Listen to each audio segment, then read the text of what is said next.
Yeah, you're going to be on YouTube as of now, but feel free to share your screen. Yeah, I see it, Maria, and I'll add your thing to the screen. You see? Perfect. Your screen is popping up, so that works. Yeah. Okay, good. So I'll just stop. Yeah. Okay. So for those who are on YouTube, try it as well. Yeah, Maarten, I see it as well. Boom. Your screen looks good. Yeah. Nick, if you want to test something as well, go ahead. Okay. Let me see.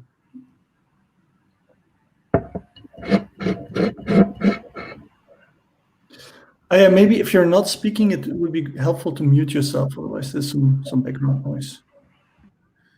Okay.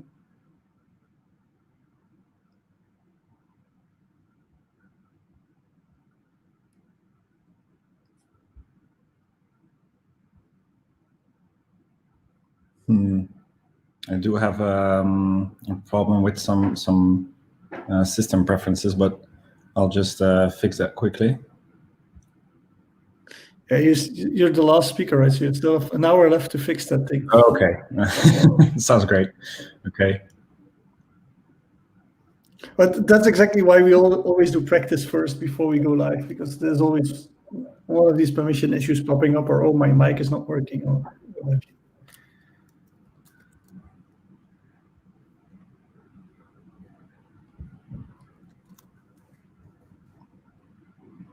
Do you guys can see this now, or? No, I have to add it to the screen, so I'm adding it there. Yeah. Oh, okay, that works. Chris. Yeah. Chris, onze schepen kan er toch nog even bij zijn. Mag ik hem de link doorsturen? Yeah, of course. It's going to be in English, if that's okay for your schepen. It's going to be in English, right? That's okay? No, I don't think that's a problem, yeah. All right, cool. Right. Who is your schepen actually? So I can add... Thomas van Oppens. Ah, yeah. Okay, I'll add him as well then.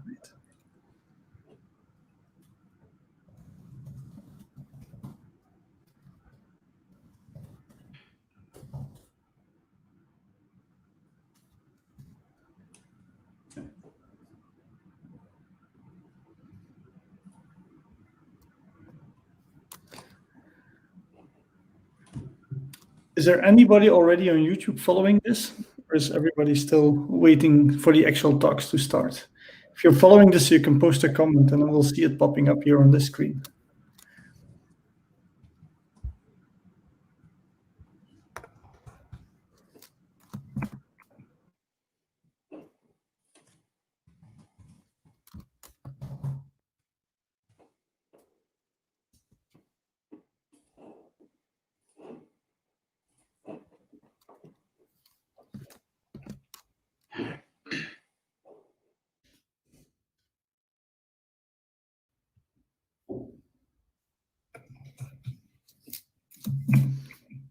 We're live and there's apparently 17 people watching.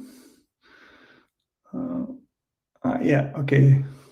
Thibaut is there. Welcome, Thibaut. By the way, we have some delay between when we're talking and when it's actually being broadcast to YouTube. It takes like a minute or so for some reason. Thomas is there as well. I'm going to add him. Welcome, Thomas. You're live on YouTube, just a heads up. Yeah, I know. So the correct term for schepen is alderman in English. Alderman. Yeah. Right. It sounds like I'm old, but I hope You're I'm not yet. A young alderman. I thought it was deputy or something, no? Well, some would say deputy mayor would be correct as well. Yeah, right. Because the function doesn't really exist in English, is in Great Britain. Cool. Yeah, so just for context, Thomas and Tim, because I don't know if you've been to one of these digital ones, but we started 7 for the stream, but we only started talks at 7:30, and then Maria will talk us first. But since what you guys were doing is so recent and new, maybe you can go a bit before 7:30, so maybe in 10 minutes or something. Talk a bit what you did with the Innovation Award that you won. Share some content there, and then we can go to the talks. That would be great, because I have family business to attend to at around 8:15, something like that. So that would be great. And I have a meeting at 8 p.m. So that's perfect then. It's all perfect. It all fits in. All right. I see some people responding already on the Slack. Some you, Maarten, you have a colleague of yours here, a bit weird, Sam or something. I don't know.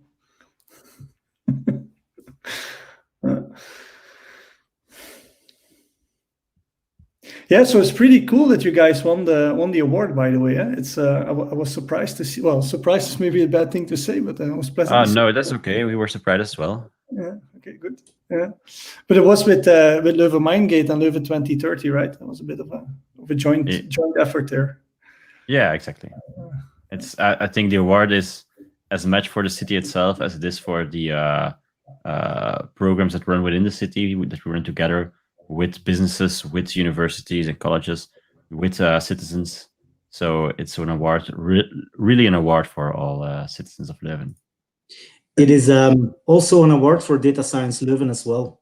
This kind of cooperation is much appreciated by the European Commission. Yeah, that's cool. You know what I said. So if we get 10% of the reward, we'll happily take it. It's just for a small celebration party, you know. Just kidding, guys. I'm gonna mute myself. That's better, I guess. Yeah. I'll take it into consideration. Yeah. But there are many other organizations in line.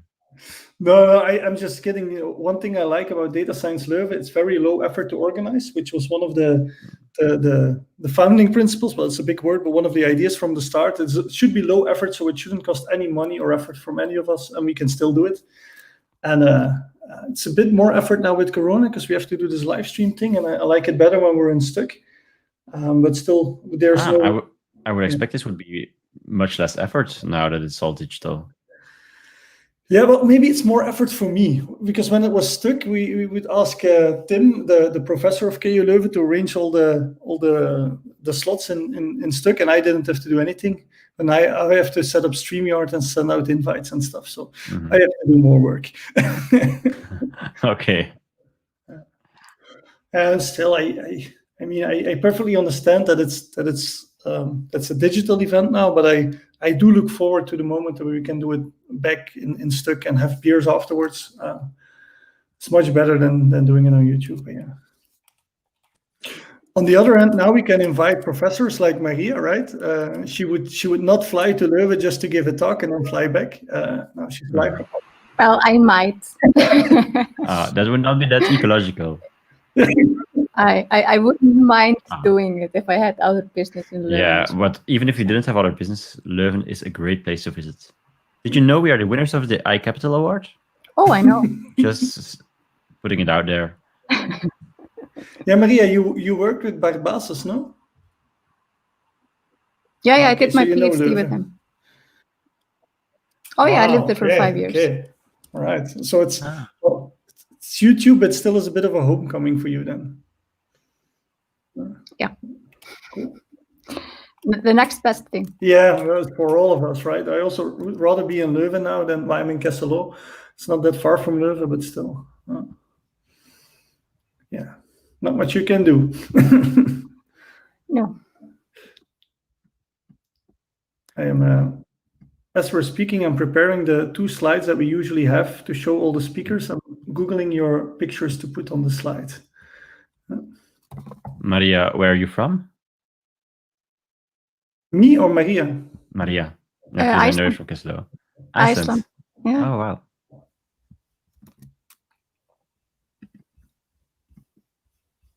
That's really cool. Is there a lot of coronavirus issues out there? We are having our 3rd wave at the moment. So we thought that we were, through the worst, but then, a week and a half ago, we had a new spike. We went from, 3 or 4 cases per day to 70 cases in one day. So we're back in panic mode a bit. But they're doing a very good job of tracing everyone who is infected and like who they were in contact with. So people are put into quarantine right away if they are suspicious of having been affected. So it's quite well under control. That's a sensitive topic here in Belgium. Doing good contact tracing. The opinions vary here in Belgium whether we do that correctly or not. Yeah, well, it's quite interesting to see now that in the Netherlands there's also a second wave, and everyone was saying, yeah, we should do more like the Netherlands. They do it perfectly, and now everything that has happened to us already is happening in the Netherlands as well. Discussions about mouth masks, are they useful or not, etc., etc. Is the government clear enough about what the rules are, or are they not clear enough? These types of discussions. Yeah. Yeah. But I think that's probably everywhere. You're never going to agree completely with what is being done. And I'm not part of the federal government, so I don't know if they're doing good or not. But I think it's very easy to give critique to a situation that is so unique that it's very hard to manage. Yeah, of course. And you don't know what the best strategy is. It's impossible to know. No, indeed. And finding the right balance. I agree with it. It's hard. It is unknown. There's a lot of uncertainties. The only thing, but it's my personal opinion, that I don't like is that they didn't agree with the experts anymore, so they changed the experts. It's like, yeah, guys. That is an objective criterion that we can all agree on. That was a... By the way, one of the experts, Neil Hens, he was here at Data Science Leuven, and he gave a talk about a month ago, and it's on YouTube. And it was really interesting to see him talk about cases and the way that they study the numbers and stuff. It was a real good data science meetup. Yeah, I liked it as well. We also saw a peak in number of new members. I think a lot of people joined just to hear Neil speak. And it was what I liked was purely based on the scientific aspects of Corona, so no politics or nothing. And it was very educational for me to see how they do this modeling and how they evaluate the different measures they take. But yeah, then Leuven, one of the scientists, by the way, as far as I know, who are not part of the Security Council anymore or something. So they got replaced with other experts. But yeah, what you gonna do? All right. Maybe, well, it's almost 7:15. Tim and Thomas, I don't know how you want to do this. Is it Thomas, you do the talking, or Tim, you want to start? Tim is going to give the start, and then I'll add on to that. Okay. Well, yeah, I'll just give a very, very, very brief start, and then I'll just pass the ball to Thomas to score. I'll give some context for the people who are already on YouTube. So normally we start at 7:30. We always start at 7:30, but so we invited Tim and Thomas. We invited you as well tonight because you guys, the City of Leuven, won a prize. Congratulations with that, an innovation award. And so Tim and Thomas will introduce themselves, who they are, and will also explain a bit what the prize is, what it means for Leuven, and which percentage they're going to give to Data Science Leuven, right? That was also a topic, eh? Yeah. Yeah, to be discussed. Yeah. All right, great. I'll start. Hi, everybody. I'm Tim Gilly. I'm a policy advisor on Smart City for the City of Leuven. I've been working mainly on working out a strategy and means and ways on how to improve the usage of innovative technology and data science within the City of Leuven. So we're very pleased to win the award of the iCapital Award from the European Commission, especially because the main reason why we won the award is because of the way we cooperate and work together with the whole City of Leuven. So this is not a prize for the administration of the City of Leuven, but it's a prize for the whole city, for all inhabitants, for all entrepreneurs, all startups, academics, and all people who live here. So in a way, Chris, this award is also an award for the amazing work that you do with Data Science Leuven, bringing people together to look at data science, but also to talk about issues and how to solve them with data. For instance, like the last meetup with Professor Hens. So this is for a big part, I think, also an award for the way that we cooperate in Leuven. So, and I'll leave the floor to my elder man, who will explain a bit more in detail about which corporations and which innovative corporations that we set up in the recent years.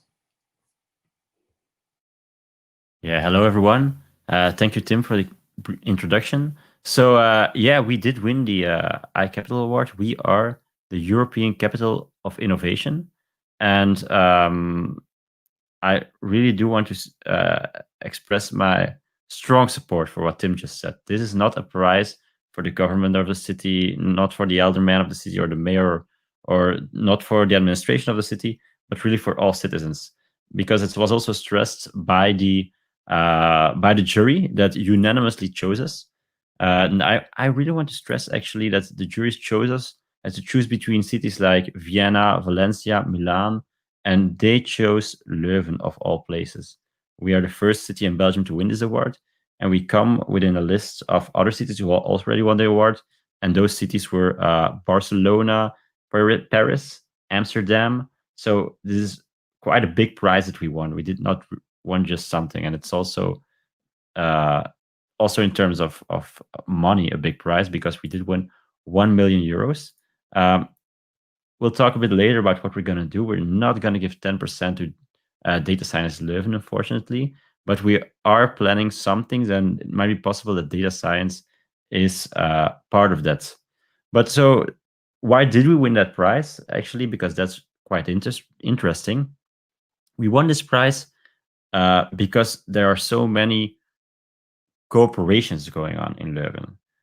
Like, for example, Leuven climate neutral in 2030, which is not just something from the city, but it's a cooperation between the city, companies, I'm not sure about the word, midfield organizations that are formed by citizens, actually, where we do strategic experiments, where we focus on Horizon 2020 projects, and we are really at the frontier for climate mitigation, but also climate adaptation within the city of Leuven. Also Leuven Mindgate, which you probably all know, or many of you know, which is a cooperation between the university, the government, and the companies, and focuses mainly on economic proficiency in the region and showing the world that Leuven is a region for health, high tech, and creativity, which is also quite important to us, and is also, again, a way for cooperation where it's not just the government doing things top down, but the government cooperating with the Leuven ecosystem to make things possible. Then we also have Leuven Maak het mee, which is the Leuven Make It With Us, translated quite literally, and where citizens, which is a project of Citizen Lab, if you know that company, where we actually cooperate with citizens and give citizens the opportunity to show us ideas in general, but also to give ideas for a concrete project. For example, Martelarplein, the square in front of the railway station, is going to be renovated. And so we ask citizens, what do you want? What do you think? And people can add ideas, can comment on those ideas, can vote on them. It is not an incredible innovation in its own that you can give ideas and vote on them. But the fact that the government does this, and does this also quite flawlessly, actually, everybody who gives an idea gets a response and gets a reason why we do or do not implement the idea. That's one of the reasons why the jury said that this is quite innovative, not the idea on its own, but the way that it's been done. And also during Corona, we were able to show the best part of our city. Many people wanted to help, and we set up a platform for people to help us, to help each other. So people could come with questions and say, okay, I need someone to do my shopping because I need to stay in quarantine, but I have no family here. And other people could say, okay, I'm going to help you out there. So there was really like a citywide network. We had people calling all the elderly. Every person above 65 in Leuven has had a phone call to check whether they're all right and whether they needed something. So also there we show not what the government does, but actually what the citizens of Leuven can do for each other. And also the citywide network for co-creating education, SOM, is also a very important partner in that. In Leuven, we have a lot of schools, high schools, that are there not just for citizens of Leuven, but for the whole region. And there is actually a very strong connection between those schools where we work together to help children get educated, but also set up projects like, for example, what we are going to do at De Vaart, where we are making the Make Learn space. I'm not sure how to translate that, the Maak Leerplek, which is a space for co-creation and education. And it's not something that the city does in itself, but that we as a city do together with the schools, with different organizations. And so there are all these things together, all these different projects, which are all one by one, not projects done by the government, but projects done with everybody else. And so also with organizations like Data Science Leuven that merit this this prize. So yeah, I want to say thank you to each and every one of you for making it possible for the city of Leuven to win this prize. And I'm sure that together we can find a very good way to spend 1 million euros. Cool. Thank you very much, Thomas. And it's well, again, it's really cool that the city of Leuven wins this prize. It's also for us. Well, we didn't do anything to win this prize with the school. We lived a bit on the success of the city, so we're happy to do that.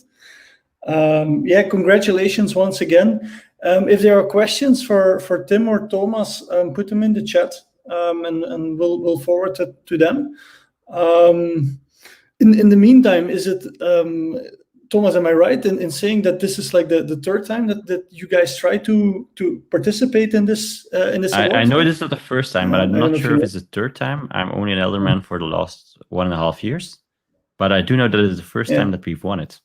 So, but yeah, I'm not saying that we were totally surprised, because we really did think that this year we had a strong case and we had a strong feeling about this. But then again, it stayed a surprise. I mean, if you know that we had to compete against cities like Vienna, Milan, which are much bigger cities with very strong names, that the list of cities who already won is like Paris, Amsterdam, Barcelona. Those are really strong names. And I mean, everybody knows those cities, but few people know Leuven. And this really puts Leuven on the map. We are not just a village. We are a city to be reckoned with, not because we're a big city, not because we're a busy city, but we are the 10-minute city. You know, I mean, what Paris is trying to do, saying, yeah, we want 15-minute cities and you can get everywhere. We are that city already.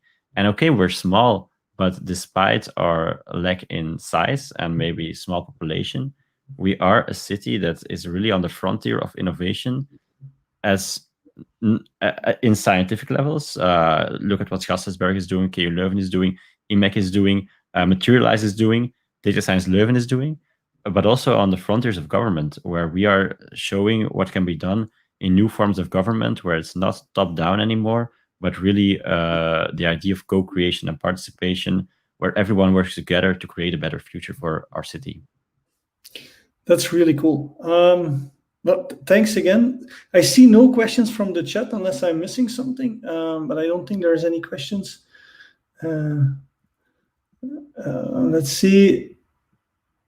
Leuven it is written on Stella, and this everyone knows. I don't know. That was a question. It's a bit weird. Yeah, that's what. That's not a question, but I want to pick in on that, because I have a strong issue with that. Recently, Stella changed their beer bottles, and it just says Belgium now. And I don't know if I can be any angrier about this fact than that. I'm really mad. I'm furious. I mean, this was the best publicity that we could have had, and they just ruined it now. So yeah, that's all I want to say about that. I don't want to continue on that. That is clear.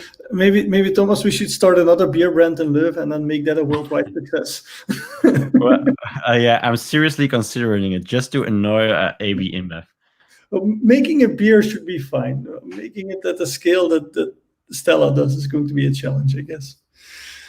We'll see where we can get. Someone already started small with Stella Artois, and look where he got. So, yeah, indeed. Yeah, you never know. All right. Yeah, I think with that, I think we can wrap up the innovation prize, because apparently it was very clear for everybody. There's no further questions. Thank you again, Thomas and Tim. And if you guys have to leave us due to family obligations or other meetings, then well, we'll see you disappear from the screen, right? All right. Thanks a lot. All right. Thanks a lot, Chris. And have a thanks, nice guys. night. Bye. Bye. All right. Maybe I'll share my screen. We only start in 5 minutes, so I'll try to stick to that schedule. So I don't know how many people will only log in at 7:30 sharp, but we'll wait for 5 minutes until they're there. In the meantime, I'll share my screen.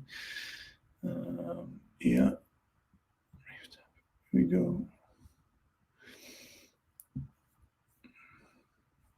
Is it now full screen? See, yeah. Oh, this is a bit too early. These were the speaker slides, and there we go.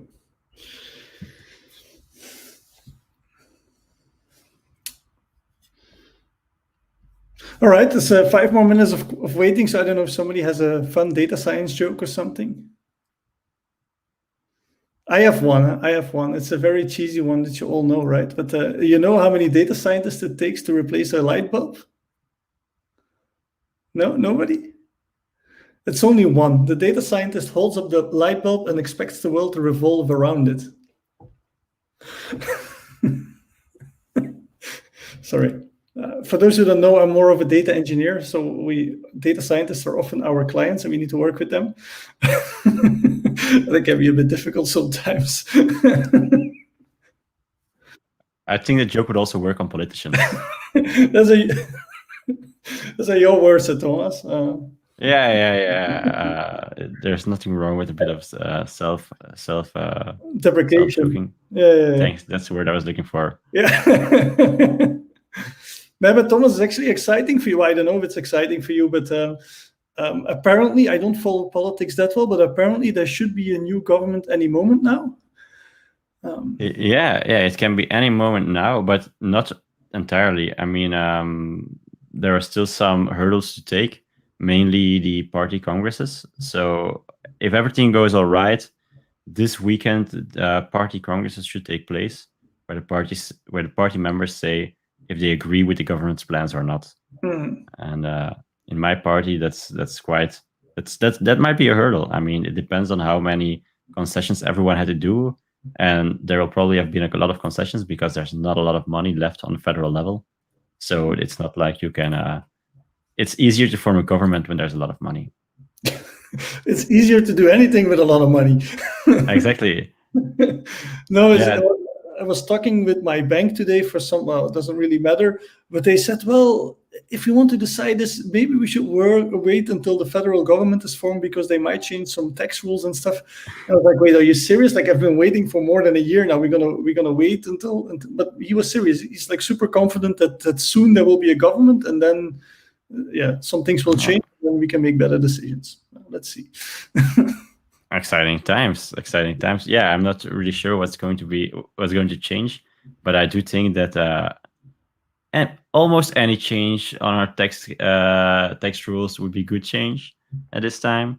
There's so much complexity going on right now, and I'm not saying that it can be super simplistic. Like, I don't believe in a flat tax, but all the exceptions we've made for different taxes do remind it a lot at a Flemish house. Coterij. Yeah. Exactly the word. We say in Flemish, we say coterij, which means that you have a house and then someone built a little room behind it and another little room behind it and another little room behind it. And our tax system is made exactly like that. And due to complexity. If you wanna hear something funny? So at one time, the Belgian government, and it's only like 3 years ago, it was under Finance Minister van Overtveld. They said, okay, we want to support companies that make buildings, and so they made a tax exemption for them.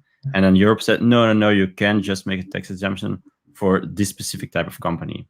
And so the Belgian government said, okay, we won't do that. We will make a tax exemption for companies that work in shifts on physical projects, onroerende goederen. And so that was a new rule. And so they get a tax exemption for their personnel, which is a creative way. And Europe said, okay, that's cool. And so now the consequence is that we as a city, well, we also have people who work in shifts on physical projects. So we can, if we want to, save nearly $1 million per year by getting this tax exemption from the federal government. So one government doing a lot of efforts to get a tax exemption from the other government. That's how crazy the tax system is. Thomas, the only thing I learned from this is that the city of Leuven has plenty of money to give to data science. That's what I remember from this. It's 7:30, so we're going to get started. Yeah. That's all right with everybody. Welcome everybody on YouTube as well. I guess you can all hear us and see us. For those who just joined, we had Thomas with us and Tim as well from the city of Leuven. They just made an announcement that they won an innovation award. It's €1 million for being an innovative city. If you want to watch what that is about, I guess you have to press rewind and you'll see it. For the others, we're going to dive into the data science context of today, right? So what is it about? We have 4 speakers, 5 actually, of which 2 already passed, Thomas and Tim of the city of Leuven. Then we have with us María. María, I'm going to butcher your last name, but Óskarsdóttir, I hope that's correct, from Reykjavik University. The cool thing of doing a digital data science Leuven is that we can actually invite international speakers as well. And so here we have a professor from Iceland. She's going to talk about the evolution of credit risk using a personalized PageRank algorithm for multi-layer networks. That's a mouthful. Let's see what that means. Then next, I'm proud to introduce Maarten Thoelen from Hedge Software. So for those of you who don't know Maarten, he's a great engineer. He's one of the best engineers I know, honest to God. And he's going to talk about Inspectron. And Inspectron is a tool where they combine mobile, web, IoT, cloud, and video streaming technologies in one single solution. This is also the most buzzwords I've heard Maarten say in one sentence. So he's very down to earth, and I'm really sure you're going to love his talk. And finally, it's also super cool to have Nick Destrycker with us from Edgise. And Edgise has built an Edge AI solution with Telly. And that solution is actually being used, I think it was in the library of Wegmaal or something. I think also here in the Les of Kesselo, where they count how many, but I won't spoil what it is. It's an Edge AI solution. So welcome everybody. Welcome Nick, welcome Maarten, welcome María, and Thomas and Tim, of course. I don't have any more slides. There's beers throughout. That's the good thing. The bad thing is that you need to take care of your own beer. I think at least until the end of the year will be digital, and I'm pretty sure will be digital until the end of the semester or until the end of the school year, so until June. And then I hope that the next season of Data Science Leuven will be back in Stuk, where we can meet each other physically again. But of course, that's not something we want to do with the coronavirus. That goes without saying. So we're digital. We're on YouTube. And with that, I'm going to stop sharing my screen. And María, the floor is yours. Thank you. I'm going to share my screen with you. Yeah. I'm going to try changing the layout so it's only you and the picture. So it might change a bit left and right, but you can already get started if you want to. Okay. Well, first of all, I want to, it's a very nice recognition. And then I also want to, well, thank you very much for inviting me to present here tonight. It's been over a year now since I left Leuven, and I really miss it. But it's very nice to be able to come back tonight, even though it's just virtually. I want to tell you just a few words about myself. My name is María Óskarsdóttir. I'm an assistant professor at the Department of Computer Science in Reykjavik University, where I teach and research data science, machine learning, and network science. And there on the right, you can see some beautiful pictures I took last night of the Aurora Borealis. That's the beauty that we have here in Iceland for you to enjoy now. But anyway, I finished my PhD in business analytics from the KU Leuven in 2018, so just about 2 years ago, under the supervision of Professor Jan van Tienen and Professor Bart Basens, whom I'm sure many of you are familiar with. And this was in the latest research group at the Faculty of Economics and Business at the KU Leuven. And the title of my thesis was Leveraging Mobile Phone Data and Social Networks for Profit-Driven Modeling. So what this means is that I was using the kind of data that you can use to build social networks. In this particular case, it was call detail records, so the phone calls that people make. And I used that data to build social networks. And from the networks, I extracted all kinds of information that could be used to build better models that are better at predicting things like, for example, churn in the telco industry or credit scoring for people who are applying for loans. And then after I finished my postdoc at LIRIS, I joined Professor Catherine Antonio in the L-RISC research group, where I did a postdoc for 9 months. And that was a collaboration with AG Insurance, where I was investigating insurance fraud using social networks. So I was applying kind of the same techniques that I did in my PhD, but in a different context in order to detect fraudulent insurance claims. And then after I finished my postdoc, I moved back to Iceland and started my position here at Reykjavik University. And the project that I'm going to present to you today is a collaboration with Professor Christian Bravo at the University of Western Ontario in Canada. And this is a project that we've been working on for a while, and we presented it actually at the KTT workshop on machine learning in finance just this past August. This project is about credit risk measurements and credit scoring, and about the correlated default that exists within it. Default correlation is very widely observed, but it's a very poorly understood phenomenon. And throughout our research in the last few years, we've been trying to understand it better. And it's a funny thing because this concept is acknowledged, but people don't really know how to handle it. So for example, this quote from the FED in 1997, so more than 20 years ago, it says that it's very important to evaluate this. It cannot be measured directly, but it's very important to measure it, even though it's difficult. And default correlation is even defined in the Basel banking regulations with this rho parameter, but it's ignored everywhere else. So it's this elephant in the room that everyone knows about, but they don't know how to deal with it, so they kind of just ignore it a bit. There have been a few studies that try to measure it indirectly, but not directly. In our previous study from 2019, we did measure it directly in consumer lending, so for people that are borrowing money. And for this particular paper, you can see the reference there at the bottom of the slide if you want to read more about it. In this particular paper, we were trying to build credit scoring models for people that were applying for credit cards. And we had a very unique data set. It was a combination of banking data and of data from a telco operator, where we had the call detail records of the customers of the telco, which meant that we could build a social network of the customers.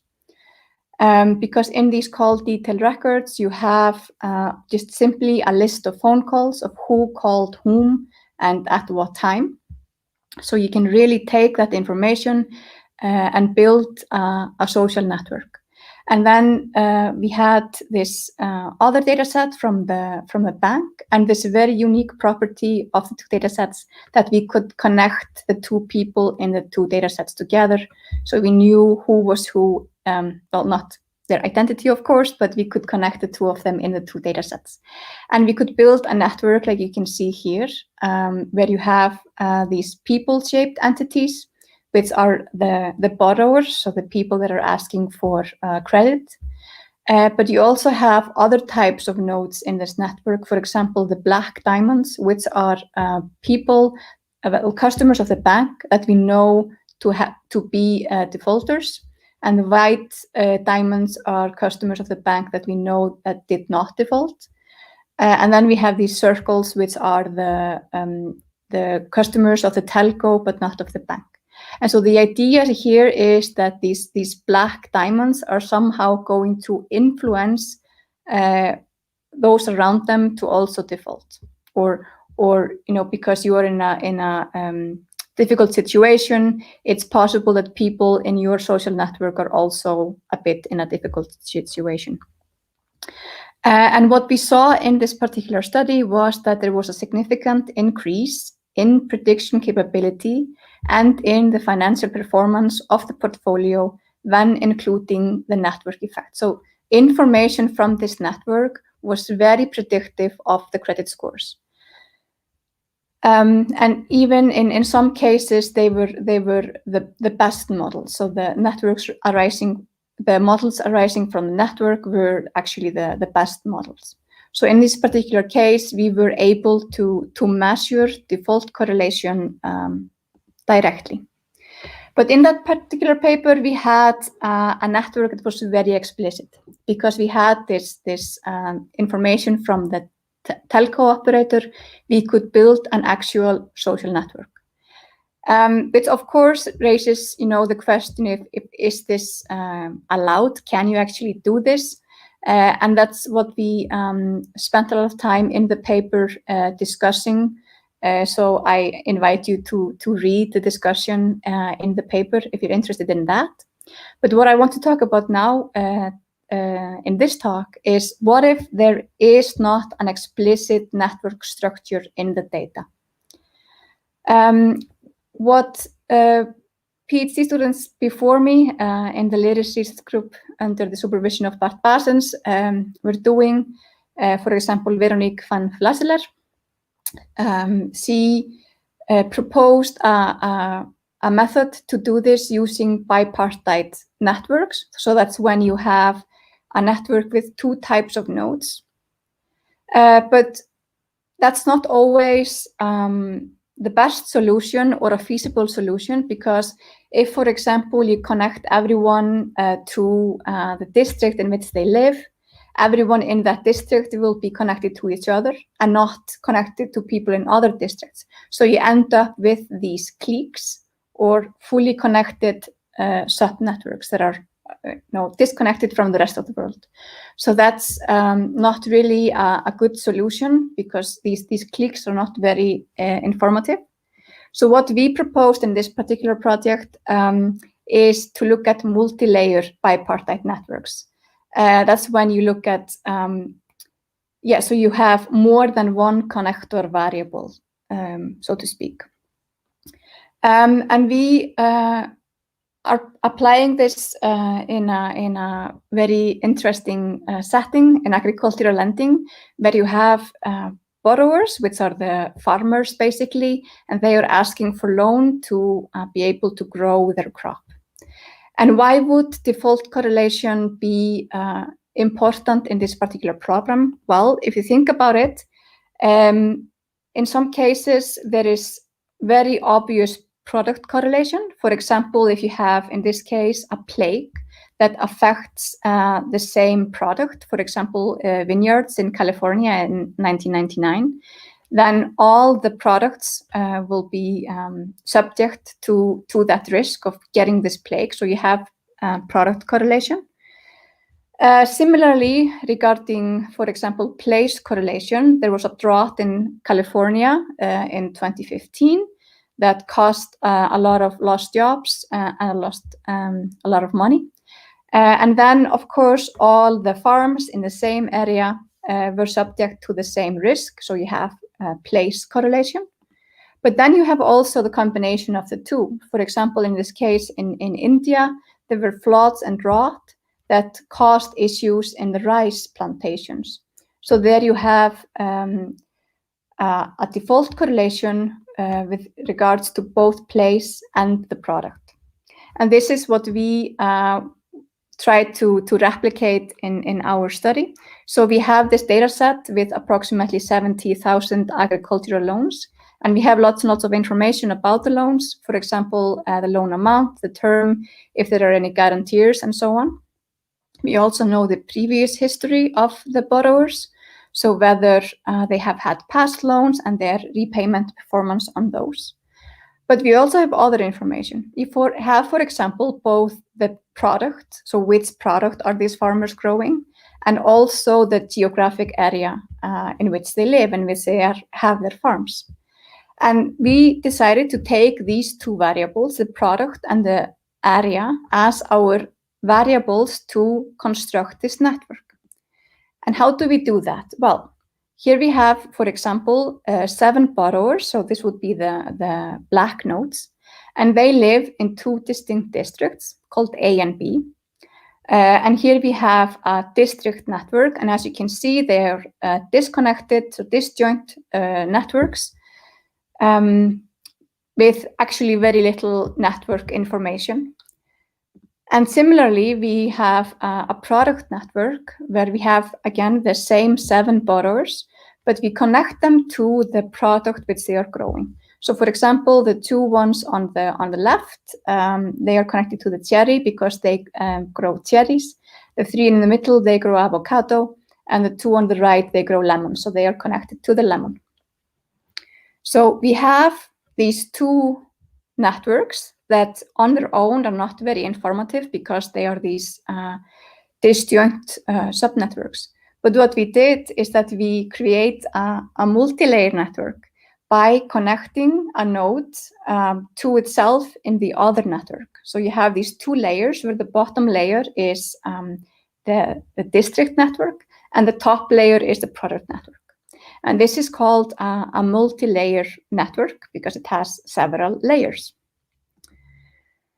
Now, in our previous research and of Bart Basens and his team, they've been using a personalized PageRank algorithm to bring out important nodes in the network.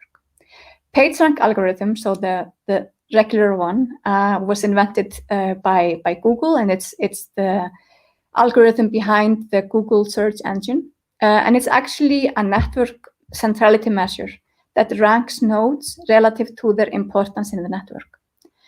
And then you can change the bits to create the personalized PageRank algorithm, which has this term that you can see in the formula here called V, which is some source of influence. And this source of influence steers this measure towards the nodes that are the source of influence. So the score is actually a combination of the information in the network. So the first term in this equation here that comes from the network, but then also the part that comes from these source nodes. And you can define the source nodes any way you want. But if you think about, for example, in a fraud application, you would assume that when fraudsters are collaborating, that they would be connected to each other to some extent. So if you know if someone is fraudulent, if you apply this personalized PageRank algorithm to that network with this known fraudster as the source of influence, people around them would get a higher score because they are under this fraud influence from that particular node. So what happens is that nodes that are closer to the source of influence, they get ranked higher with this algorithm. And that's what's been used to find fraudulent nodes in a network, to find people that are at the risk of defaulting and people that are at the risk of churning, for example. So we want to take this personalized PageRank algorithm and apply it to our multi-layer network. So what you see here is the same network as before, but in this case, 2 borrowers have defaulted. We know that they defaulted, and those are the ones with the black X on them. However, even though the PageRank algorithm, the normal one, has been developed for multi-layer networks, it did not yet exist for the personalized PageRank algorithm on multi-layer networks. So that's what we developed in our research, was a personalized PageRank algorithm for multi-layer networks. And you can see here how that equation from before changed. It got a bit more complex because you have to accommodate all the different layers in the network. But it's basically the same formula. You have the first term, which is the effect of the network, and you have the second term, which is the effect of the source of influence. So we took this algorithm and we applied it to our multi-layer network, as you can see here.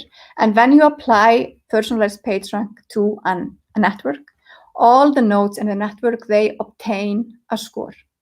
So in this case, we had scores for all the borrowers, but also the products and the district.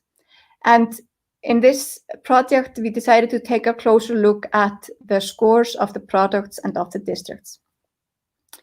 And one more thing that I want to mention is that we had this data set spanning 10 years. And what we decided to do was to break it up into 5-year periods. And then we did like a sliding window of 1 month across these 10 years. And we computed this for every single one of these networks. So what we got was a time series of these personalized PageRank influence scores for each product and for each district that we had in our data set.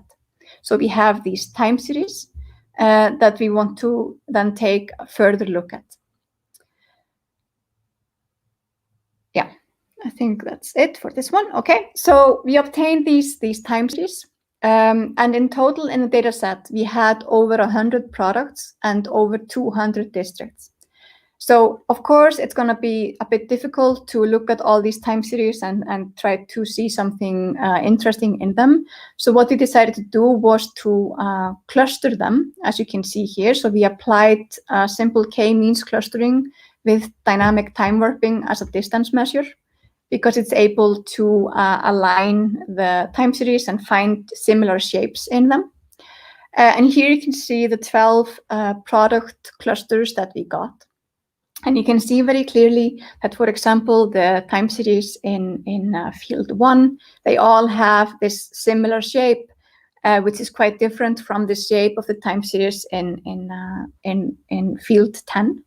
But each time series represents the evolution of risk of one product. So how this PageRank score, this influence score, changed throughout these 10 years that we were working with. And we did the same for the districts as well, and you can find that figure in the paper. But then we wanted to take a bit of a closer look at these time series. So here, for example, you can see the risk evolution of firewood in 2 districts. In these, so District A and District B, we call them that just for simplicity. In these figures, the red line is actually the default ratio of these loans in these 2 districts. And you can see that the default ratio is quite low. It doesn't change very much throughout this whole period. But then we've plotted here also the influence scores of the districts, which is the blue line, and of the products, which is the purple line. And you can see very clearly that, of course, the purple line is the same in both, because that's the product, which is the same, but the blue line is quite different. So there's the risk of in District A, it rises much more than in District B, and then in District B, it also gets much lower towards the end. And then the green line is simply the sum of the blue and the purple line. And you can see very clearly how we have differentiated these default trajectories. So we have decomposed the effect, the risk effect, the default correlation of the product and the districts. And it's different from district to district. Of course, we could have taken different examples. We just decided to pick this one, but you have similar effects for other products in other districts as well. So the takeaways of this project. Well, first of all, I've shown you how you can use multi-layer bipartite networks to actually connect any, to turn any dataset into a network by defining 2 or more connector variables, and then simply connecting these nodes between the layers. So that's a very interesting aspect that we want to investigate a bit further.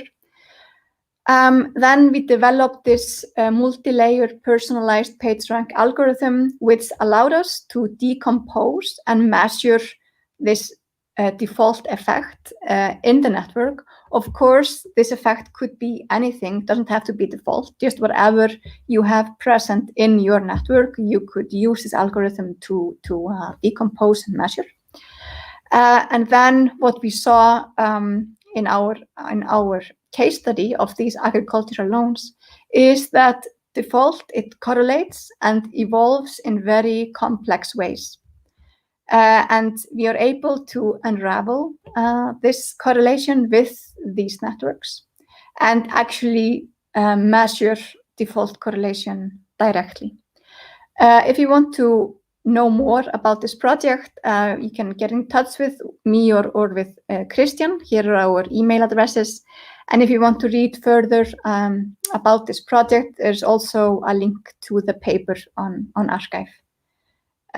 Thank you very much, and thank you very much for the invitation and the opportunity. Thank you. Thank you very much, María. It was a very interesting talk.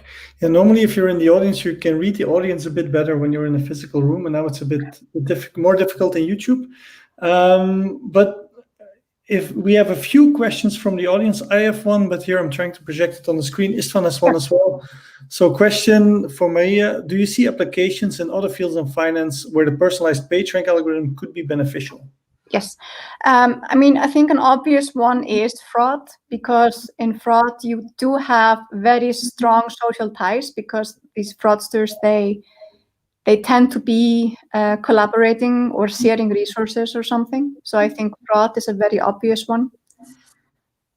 But you could also do it in churn prediction or dropout, university dropout, for example, anywhere where you have this network and some behavior that you want to see the influence of. All right, cool, thanks. Next question from Michael. Says, hey, thanks for an interesting talk. Would bringing in geographical proximity to connect district nodes be of help? Thanks again. Yeah, thanks. This is something that we did consider because we do know in which districts everyone is, and we know where they are located. So we could indeed introduce these edges with, like the weights of how far away they are. That would be a very interesting addition to this work.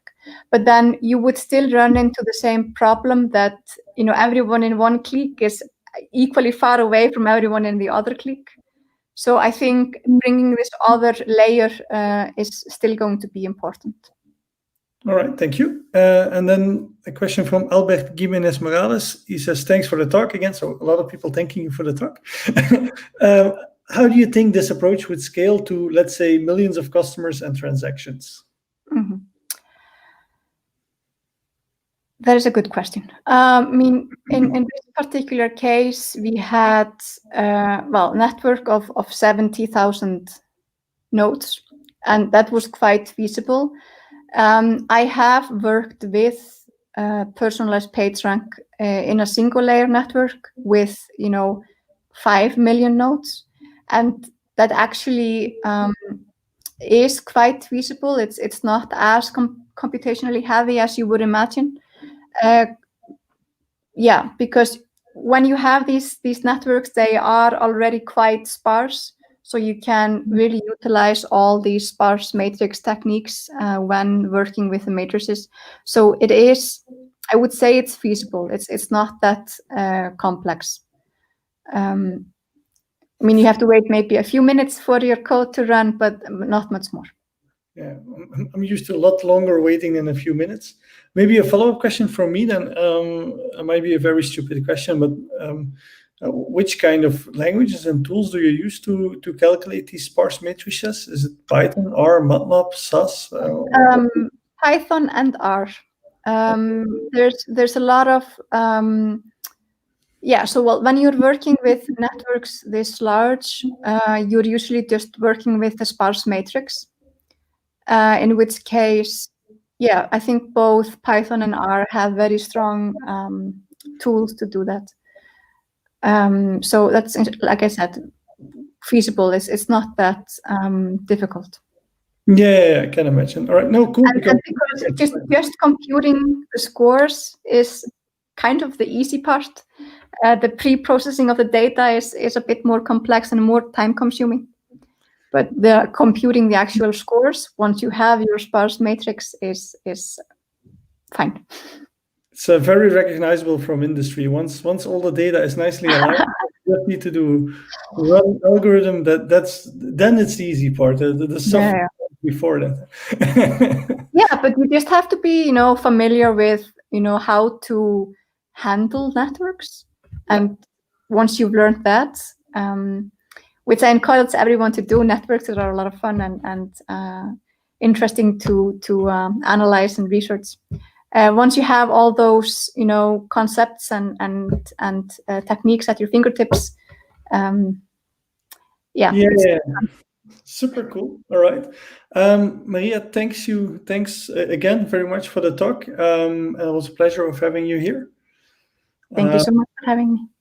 All right, we're now going to move on to the next speaker. Maarten, I'm going to add you to the screen. Maria, you will be removed from the stream. Yeah, all right, there we are. Welcome. Hi. The floor is yours, so go right ahead. Okay, let me share my screen.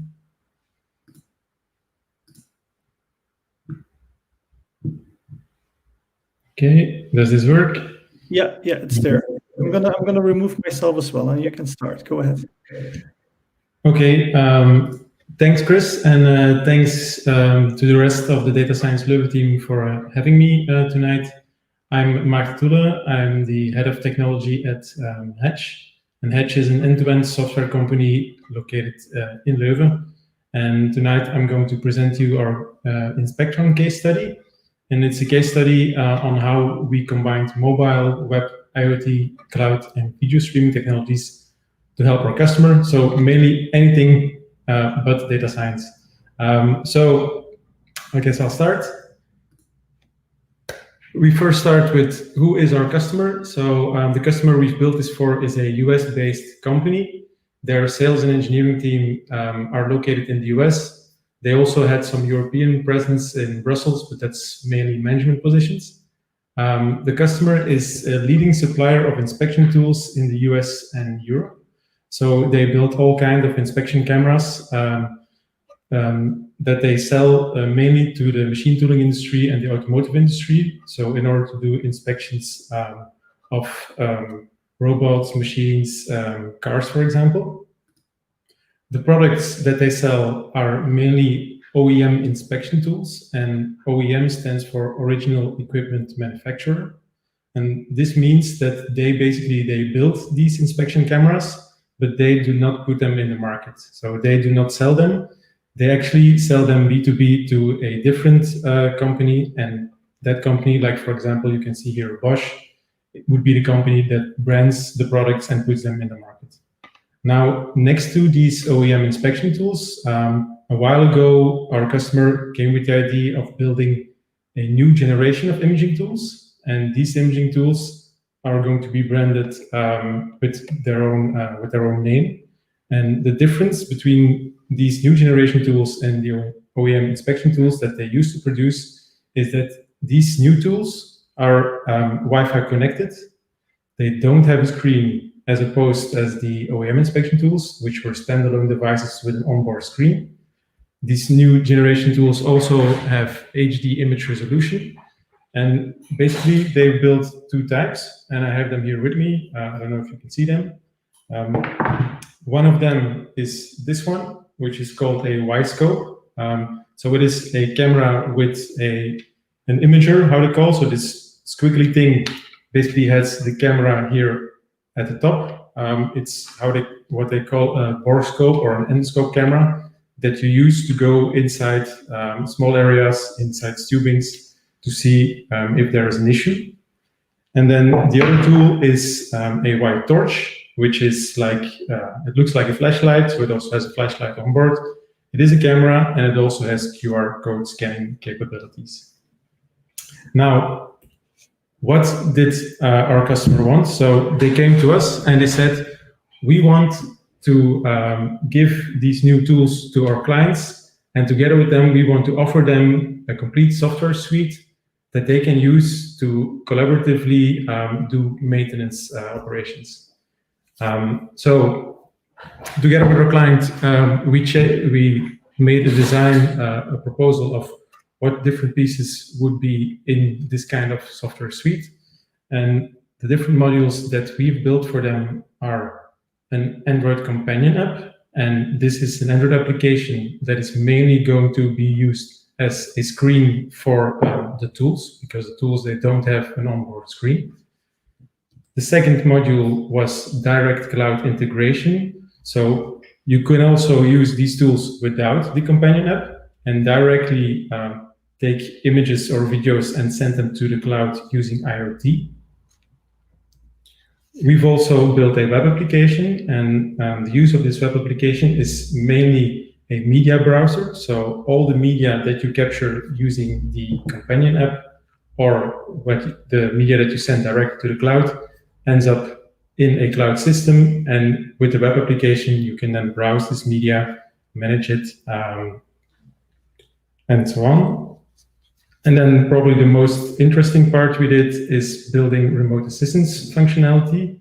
And we've built this functionality for the end user of one of these tools. If he would do an inspection of a car or a machine, and he would bump into an issue that he cannot solve, that he would directly be able to contact remote an assistant to help him in order to solve an issue. So we did that using low latency video streaming. And all these four modules are basically backed by a central cloud management system. So the goal of the next 20-25 minutes is going over these different modules and go a bit deeper in them, explain what we did in there, and also some lessons learned and so on. So let's start with the Android companion app. As I said, the Android companion app is going to be basically the screen for the tools. And in order to do that, we need to be able to connect the tools to the Android app. And that's done using the onboard Wi-Fi. So both the white torch and the Y-scope, they have a Wi-Fi antenna built in. So they broadcast their own Wi-Fi network. And with the Android app, we basically can connect to that Wi-Fi network of the tool. If you connect directly to the Wi-Fi network, that's what we call point-to-point mode. But we can also connect through a local network. So in this case, when we speak about a router mode, it is both the tool and the Android device that are connected to a local network. And the benefits you have in this scenario is that your operation range can be larger, plus you can also have internet connectivity if you work in router mode. Once your camera is connected to the Android app, you can display the live video from the tool. And this video stream is done over RTSP, which is a real-time streaming protocol.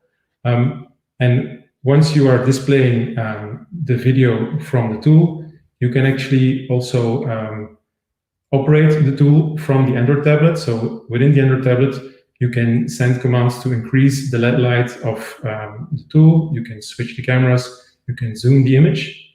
And these instructions are sent over MQTT. And MQTT is a messaging protocol that is typically used in IoT devices. What you can also do here in this live stream view is you can basically take images and record videos. The images and the videos that you can record, they end up in a media gallery, which is also embedded in the Android application. And this media gallery is cloud synced. So it means all the media that end up here will also be synchronized to the cloud and can be shared with other people. You can also manage the media in here, so you can share, download, delete. You can also watch the media in full screen, so you can watch the pictures, watch the videos. And another nice functionality that we've built in is the capability of annotating the media. So whenever you have an image, you can draw some circles, free text, rectangles on them, and you can even have audio annotations. So basically, you can record a message together with the image, and then we create a video from it, and we also upload that to the cloud. The technologies that we used here for the Android Companion app are Android, Java, and GStreamer. GStreamer is a library for media handling, and we used that library in order to build a media pipeline. So basically, how GStreamer works, it works with a concept of plugins, where you actually get an input stream and you apply different plugins on that stream in order to get the correct output. And these plugins can be filters or codecs in order to modify or transform your media stream to the correct output. Now, what we learned here is that tweaking GStreamer is not a trivial thing to do. And this mainly because any plugin you apply can have a massive impact on the latency. And because we want to do real-time video streaming, we want to keep the latency as low as possible. What we've also noticed here is that there is a lot of plugins available. And these plugins, like GStreamer is open source. There's also quite some plugins that aren't like of a decent quality. But one good thing here is that GStreamer team, they actually guide you or help you in finding the better plugins, let's say, because they actually split up their plugins in different modules, which they call the good, the bad, and the ugly. The good and the bad module, they speak for themselves. The ugly module basically contains plugins that are very useful, but their quality is not at the right level. And basically, the GStreamer team here relies heavily on the community to improve these plugins. So that was it for the Android Companion app. Now I'll go over to the direct cloud integration. So as I said, you can also use the imaging tools without a companion app by connecting them directly with the cloud. One thing that you need to do then is you need to have a means to communicate basically with the tool. And this is we did this by using the QR code scanning functionality that was available in the White Torch. As an example use case, you can think of a car inspection job. So you bring your car to the local dealership for an inspection or for a maintenance. They are going to use the tool to inspect your car. They want to make some screenshots, some videos in order to add to the file of your car, or in order to share with you, because they can see, like, we can see that there is an issue with your brakes, we need to replace them. They want to take a screenshot and send that directly to you in order to prove that the brakes need to be replaced, for example. Now, how would that work? First, if you want to connect to the cloud, you need to have internet access, so you need to have Wi-Fi. So what you can do with the torch is you can scan a QR code that you can see over here. This QR code actually contains this Wi-Fi information, and from the minute you scan the QR code, the tool can connect to the local Wi-Fi network. So that would be the first step. The second step is registering the tool with AWS IoT. So here we are scanning a different QR code with some other content.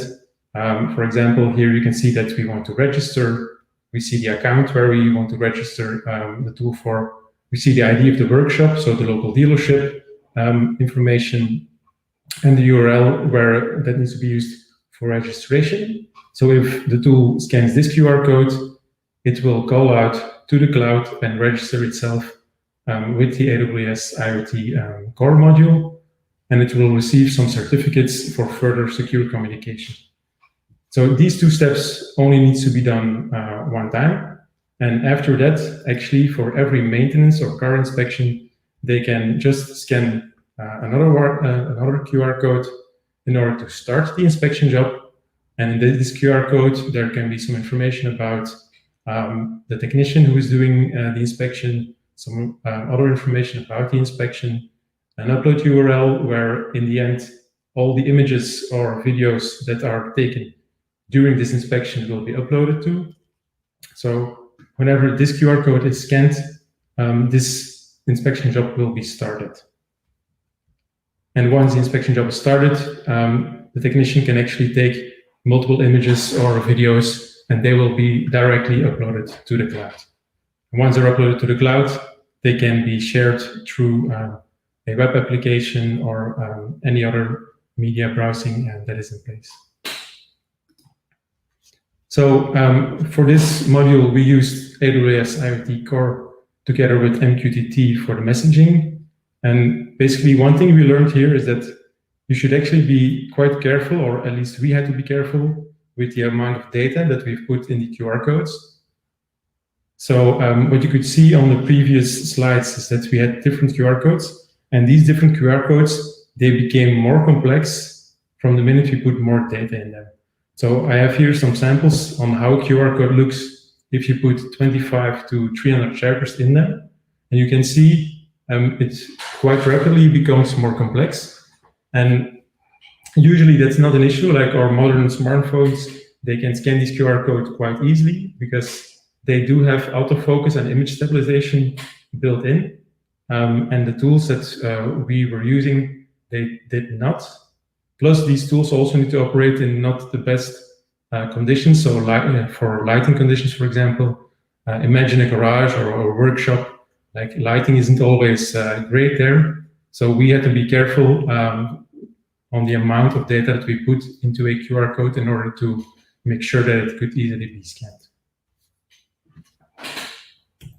So that brings us to the web application. So as I said, the Android companion app and the direct cloud integration are providing means of taking images or videos and sending them to the cloud. And then the web application we've built is the main use case here is being a media gallery where all this media can be browsed, it can be managed, shared, downloaded. You can watch everything in full screen, play the videos as well. And if you have administrator access, you will also find like a module in here to manage the different accounts, the users, and the different tools. We've built this web application using React combined with TypeScript. And as that's basically the bulk of the work we do at Edge, we didn't really learn new things here. So there is no lessons learned for this module. And that brings us to what I said, like probably the most interesting part, at least from our side. And that is the remote assistance functionality. So as I already said, a remote assistance session has two main actors. You have the technician that is using the tool during his inspection, for example, or during a maintenance, he can use it to see in certain locations, like if there would be an issue, for example. Let's say there is an issue with your car and the technician cannot immediately find what is wrong or what he should do in order to solve the issue, then he can invite a remote expert. So what the technician would do, he would connect his tool to his Android companion app, and from the Android companion app, within like the live view, he can start an assistance session and invite a remote expert. The remote expert will get the invitation and he can join the session using the web application we just saw. So in order to build this, we used WebRTC, which is a technique for high quality, low latency media streaming. And more specifically, we used AWS Kinesis video streams, which is a WebRTC as a service offered by AWS.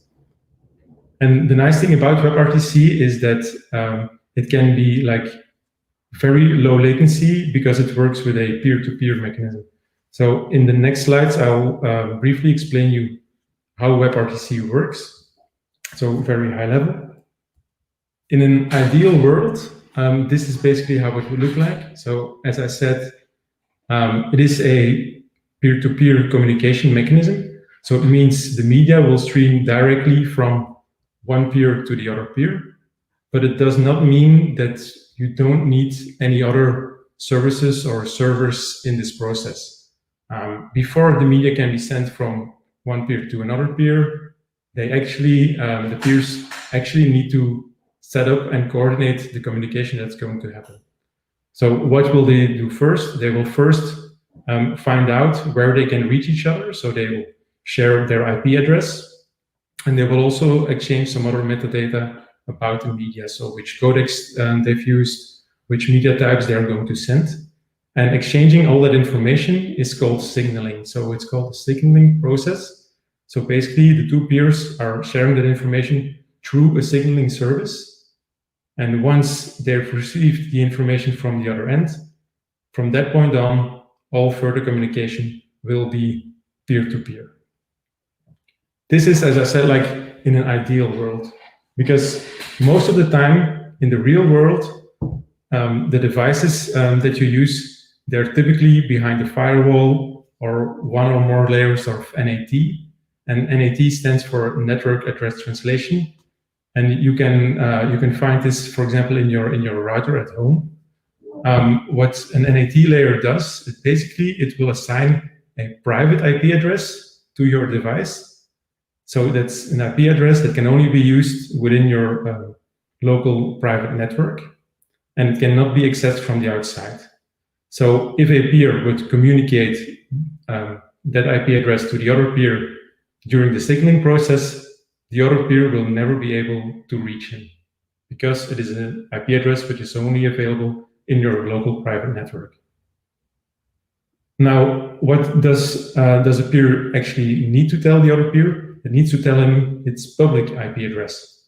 But the device itself doesn't know its public IP address, and therefore it needs to ask someone else what his IP address is. And that someone else, in this case, is a stun server. So a stun server is actually like a very lightweight server, which is actually also a quite stupid server, because the only thing it will do is, if it gets a request in, it will just check from which IP address is this address coming, and it will just return that IP address. So a peer would send a request to the stun server, and the stun server would reply that request with the public IP address that he saw this request coming from. And that's the way how a peer can actually find its public IP address, and then he can, through the signaling service, he can exchange that IP address with the other peer. And once that's done, communication can be peer-to-peer again. So these two previous cases make up for about 70 to 80% of the WebRTC streaming cases. But it might also be possible that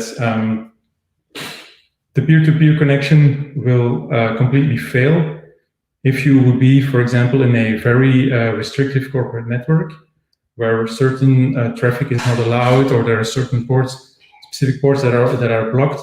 And in this scenario, so if peer-to-peer will not work, there is still a fallback mechanism, and that fallback mechanism is handled by what we call turn servers. And these turn servers, they are basically relaying the media that you normally would send peer-to-peer. So now you would send the media to a turn server you can reach, and it will forward it to a turn server your other peer can reach. And therefore, you're actually not working in peer-to-peer mode anymore, but you're working over these turn servers. So that's very high level how WebRTC works. As I said, what we did, we used AWS Kinesis video streams for WebRTC. And this is a service from AWS that actually provides these different services. So it provides a signaling service, it provides stun servers, it provides turn servers. But what we learned here is that early adoption of new technologies is a risk. So to clarify that, we started working with our client in November 2019. And in December 2019, when I was at the reInvent conference of AWS, I attended the session where they launched Kinesis video streams for WebRTC. And I immediately thought, like, yeah, this is perfect fit for our use case. This is what we need to use for our client, because we are building on the AWS stack, so all the other services are in the AWS cloud, so this is a perfect fit. So based on what I knew right at that point, we made a design on how it would work in our heads, at least. And Kinesis video streams works with a concept of masters and viewers. And this is how we would, at least how we architected it initially, where we said, we have our tool, which actually produces the video. This would be our master. And the tool would send its media over WebRTC to, on one side, the technician with his Android tablet, and on the other side, the expert using the web application. And then we have, between both viewers, so the technician and the expert, they can share their media, so their webcam, for example, they can share that over WebRTC as well. So in this scenario, we would also get rid of the RTSP stream that we previously had. We would have low latency video between all the parties involved. But a few months later, when we wanted to implement this, we actually came out on this problem. And the problem is that Kinesis video streams for WebRTC currently does not allow viewer-to-viewer communication. So that meant in this design that our technician and our expert couldn't even talk to each other, and yeah, that's a problem. So then we thought, like, what if we would turn one of these viewers also into a master? But that was also no option, because Kinesis video streams for WebRTC only allows one master. So basically, we went a bit too fast with our thinking, so we had to go back to the drawing board, and we ended up with this design. So where we kept the RTSP stream between the tool and the Android application, and the Android application would then become the master in our process. What we had to do here is, again, some GStreamer tweaking. So we had to tweak the GStreamer pipeline in order to duplicate the media stream. And we had one version of the media stream that we would use in order to show on the Android tablet. And the other version of the media stream, we would basically forward the frames over WebRTC to the viewer, which is the web application in our case. So here we were a bit too excited to start, but in the end, we managed to still use Kinesis video streams for WebRTC. And what we've also seen from the documentation, and also what we could already see in the APIs, is that this limitation is only like a current limitation, so it's not permanent. And we expect that this limitation is also going to be lifted later this year during the reInvent conference somewhere in December. And this brings us back actually to the last part, which is the central cloud management. So all these different modules, they are backed by some central cloud services for authentication, media storage, data storage, logging, and so on. And here we used the typical AWS services like Cognito, DynamoDB, API Gateway with Lambdas, Kinesis video streams, CloudWatch, and so on. And we also completely scripted this entire infrastructure using serverless and CloudFormation. Using serverless for our APIs, so with API Gateway and Lambda, and CloudFormation because of the easy integration with serverless. You can easily integrate CloudFormation templates in your serverless configurations, and you can cross-reference the different resources in there. This is a high-level overview of our cloud infrastructure. So you can see our two tools here at the bottom that communicate over MQTT with our mobile app. They can also communicate with the IoT module using certificates for security. Then we have our different modules for remote assistance, our core platform, and our admin functionality with the APIs that are secured with Cognito, and then our central backend services using S3, DynamoDB, and RDS Postgres database. This is not really a lessons learned, but more a kind of tip that we could give you, and that's that you should always carefully break up your APIs and infrastructure in modules. So in order to be able to easily manage them, even if they grow, definitely if you have large projects like this one. How we did it, we had some different infrastructure for our module APIs, so using API Gateway and Lambda. Then we had some different infrastructure scripting for the specific infrastructure for each module. For example, Kinesis feature streams for the remote assistance, IoT core for the IoT module, and then we had some specific scripts for the shared infrastructure, like Cognito for authentication or CloudWatch for logging. One issue which you might see if you would use serverless and CloudFormation is that you would bump against the resource limits of CloudFormation stacks, which are 200 resources per stack, and we solved that by using nested stacks. So this was all the information I had to share. If the demo gods are with me, I'm also going to give you a little demo right now. So if everything works well, you should now be able to see a screen mirroring of the Android tablet I have here next to me. And I'll start our YColab application, which is our Android companion app.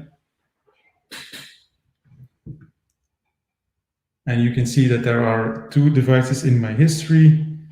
And I'm just booting up one of these devices right now.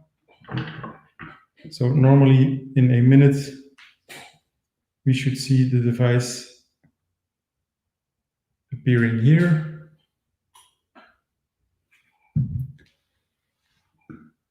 Yes, it is online. So I can see it here. So I have here a Y scope, which I can connect to. And I'm going to connect in wireless mode because I also need to have internet connection. Okay, so I connected to the tool. And now you should be able to see, okay, you can see here what's on my desk. So we have a Y torch here.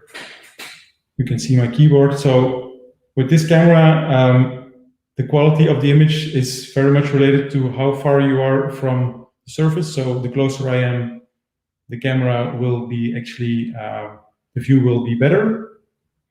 What I'm going to show you as well here is, let's say I have an issue right now and I want to set up a remote assistance session. Then I can just start a live session right here. And once this session is started, I should be able to share an invitation. I'm going to share this invitation with tonight's remote expert, and that will be Óskarsdóttir, who is the CEO at Edgise. And let me send him the invite. And if everything works well, he should get the invite and he can join this session. So what you've seen also right now is I'm no longer sharing the image from the tool, but I'm now sharing the webcam from the Android tablet, because when the technician and the expert would talk to each other, they would first talk face-to-face using their webcams, and then later I can share the image from the tool with the expert. So now I guess it's waiting time and see. Let's wait and see till some joins. Should not take too much time, I think. And let's hope this works as well. Maarten, while we're waiting for Sam, I have a quick question. Can you share what the cloud costs are of setting up this thing? The cloud costs are actually very limited. I cannot give you a total detail right now, but I think, just a second, yes. So here we can see our remote expert for today. And you can see that now here on my screen, I can switch master and detail view. And I can also now say, let me share the details from my camera. And some can tell me like which letter on my keyboard is broken. Perfect. Okay, so far for the small demo, and then let's go back to Sam's question, to Chris' question. Bye, Sam. Talk to you later. Okay, I'm going to stop this session. Yes, and before I come back to you, Chris, let me quickly finalize. Now we are here. So thank you all for listening. I hope it was interesting. If you have any questions, you can ask them right now, or you can reach out to me at Maarten Thoelen at maarten.thoelen@hedgesoftware.be. And if you want to know more about this or want to reach out to us, you can reach us at hedgesoftware.be. Thank you. Cool. Thank you very much, Maarten. Yeah, maybe let's quickly wrap up with my question, and then we have, I think, another question from Istvan, and then we have to go to the next speaker because we're already slightly over time. Yes, sorry for that. No worries, no worries. So the question about cloud cost, if you can share numbers, right? If it's confidential, I'm fine with that. No, at this point, I don't know them by heart, but as most of the things that we are using are all pay-as-you-go, it is very limited. I think the only fixed cost we know right now is the RDS database, which is around $70 a month, I think. And all the other things, I think in general, we are about around $100 to $200 per month. My question was actually, what I was hinting towards is like the Kinesis video streaming that's not insanely expensive. Like it is not insanely expensive, mainly because 80% of the video streaming is working peer-to-peer, so you're not using AWS. Yeah. So you're using their signaling services, which is just like a very limited number of data that you exchange before you do the actual communication. The stun server as well, where you just want to fetch the public IP address. It's only if you would fall back to using a turn server, then you would actually start paying a bit more. But I do have the numbers here somewhere. Let me quickly check because I didn't write them down. I think for turn server, it is per 1,000 minutes of turn server usage, you pay $0.1. It's not insane. That's actually nothing. No. Okay, cool. I'm gonna show the question of Istvan as well. It says, hey, it looks like a massive exercise to me. Can you give us an idea of how much time it took you plus the size of your team to make all of this happen? And maybe before you answer that, Istvan, Maarten, like what Maarten can do in a day, most of us need a week for. So whatever he says now, you need to multiply by 5 if you want to do this at home. No, that's not true. But actually, it did not take us that long. So basically, we started working in November last year. So we're now 10 months in, and we mainly worked with 1.5 FTE. So it would be me together with an Android expert, and not both of us full time. So actually, we did quite a lot in quite a short time frame.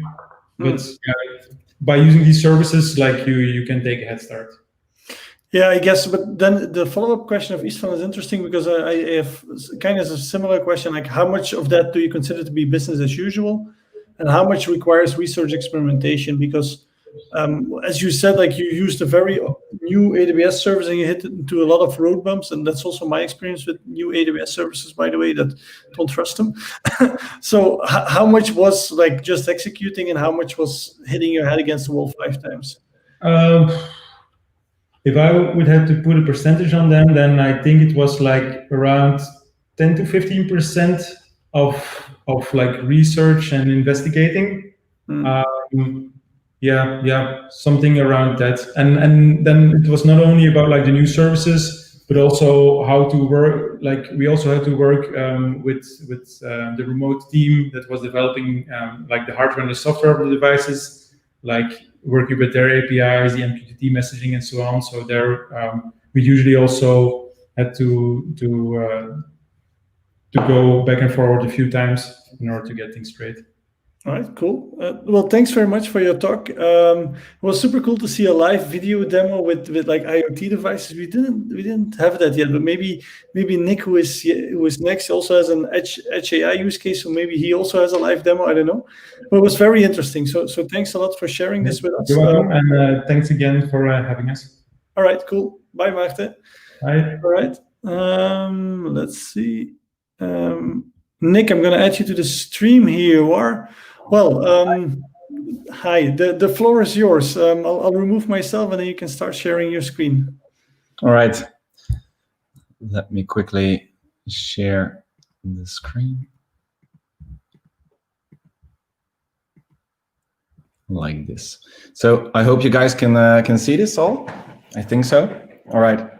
So first of all, yeah, Chris, thanks for having me. So hi everyone, my name is Destrycker Nick, co-founder at Edgise. And yeah, today I would like you guys to meet Telly, which is our first ever designed product here at Edgise. Now, before I go into the meat of the game, Telly is actually designed using Edge AI technology. And I just wanted to dedicate one slide and one slide only on what that means. Now, in the past, we've mainly been using AI inside of the cloud, right? Because there, the processing power was available. And we've been sending all this raw data of our edge devices like drones, cars, smartphones, etc., towards the cloud for it to be analyzed. And then it's the AI model send it an answer back towards these devices. Now we've seen actually a trend, and we're not alone in seeing that trend. A trend in the increasing processing power of the devices themselves, up to the point that it became feasible to implement these trained AI algorithms on the devices themselves. And that comes with a lot of advantages, right? So first of all, there is the low latency part. It's easy to see that we don't need to travel to the cloud and back. So in general, the application runs much faster, right? So that's really something you need to have when your application needs to run in real time, for example. Now, the second thing is privacy. All the raw data remains on the device. So privacy is also a little bit boosted. And last but certainly not least is, of course, the reduction in networking costs, right? It's easy to see that we're not sending all this raw data anymore to the cloud. So that comes naturally with a reduction in networking costs. All right, so there was a little bit on the Edge AI side. Now let's go quickly over towards what Telly really is. And to be honest, Telly is nothing more than an artificial intelligence-based counting device on the edge. And more specifically, what is Telly counting? Well, Telly is monitoring and counting people that walk past its small, low-power embedded camera within, which I'll be covering in a few slides. And when a person is counted, it sends an event to the cloud, Now, how does such a Telly setup really look like? Well, I will covering that in a few slides. Now, why on earth really did we design such a device? Because there are tons of counting devices. Why did we design this? Well, that's most of all because of the COVID-19 crisis, because we saw an enormous amount of increase in demand for devices that were able to detect whether a place was overcrowded or not. And that's when we decided that it was actually a perfect opportunity to showcase the general public what Edge AI was capable of. So that's why we really designed the Telly solution. Now, here you can see the hardware setup of Telly. So on the left, you can see the mobile setup, which is really nothing more than a Telly mounted on a stick, let's say. And the client can put this just in front of the entrance or the exit, let's say, so that Telly can look at whether a person is entering or leaving a building. On the right, you can see the more fixed setup, which is a ceiling mount setup. And here you can also see that we usually implement also a dashboard where you can see how many people are inside of the building. In this case, it was a shop. And you can also see how many people are allowed to enter, which is also on the dashboard. Now, these devices that you see hanging here are the first version of Telly, and we also have a second version. So let's take a quick look at how Telly looks like right now. And here you can see our most recent version. And you can see also that the case is now more developed towards the logo. And you can also immediately see that we are counting based on a low power camera, which is embedded inside of Telly's left eye, right? So people walk past this camera and we are starting to count them. And the only thing that we send to the cloud is just an event. Now, some of the achievements that the Telly system has been achieved up till today is that it's right now being deployed at 25 different locations. Which means that 35 active devices in the field are active, right? We've been able to count up to 725,000 people, and of course that is still rising. We've designed the system in such a way that we're completely able to fully remotely update the device software and also the AI implemented within. So if we wanted to change that tomorrow, that's completely possible by uploading, for example, a new AI model. And of course, we also do some real-time device monitoring and alerting, which I'll be talking about just a little bit later. Now, how does this look like from the inside, right? So what's the meat of the game? And here you can actually see a data path that all the sensor data needs to go through. Starting from the left, we can see that we take all the frames of the low power camera and we put that inside of what we call our person detection algorithm. And that's implemented using a MobileNet version 2. So that creates really a list of locations of where the people inside of the frames are. And that is again inputted into a person tracking algorithm, because of course we need to track the person. We need to know whether they are leaving or walking from the left to the right or in reverse. And it's implemented using a Kalman filter that results in a list of paths, which we then input into what we call a threshold counting algorithm. And that's really nothing more than just looking at whether or not the person crossed a certain line. And depending on a few lines, we know whether the person has entered the building or left the building. When he entered the building, that results in a +1, and when he has left the building, that results in a -1. And so that's really the only number that we're sending to the cloud where our platform is residing. Now, look below at the speed at which this all is being processed, right? We have this line, this arrow pointing out. All this data is processed in only 20 milliseconds, which is quite fast.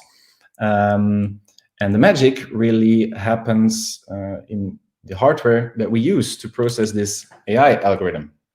More specifically, we've been using the Google Coral technology.